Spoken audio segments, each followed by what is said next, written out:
This radio is interesting enough to make a video of it. It's a 1977 Chrysler AM FM Stereo radio with power tuning, motorized signal-seeking power tuning, sometimes known as town and country. The distant, it would stop at any station it could find. You press the local station if you just wanted it to pick up the strongest stations. This one is semi-working. We have one channel. A stereo light is working. The other channel is doing that. That's pretty well shot. The switches are all very dirty. But the AM works, the FM works. The signal seeker part is not working.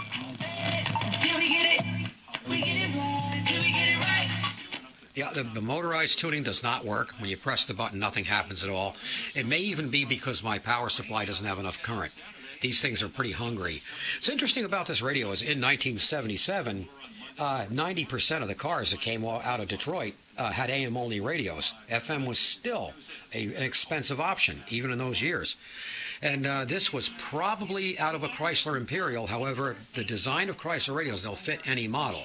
It has the very familiar diagonally mounted ears to mount in the dashboard. This would even fit a newer Chrysler. But it's before any of the digital or microprocessor stuff came out, so that you have, as I say, it's all motorized tuning.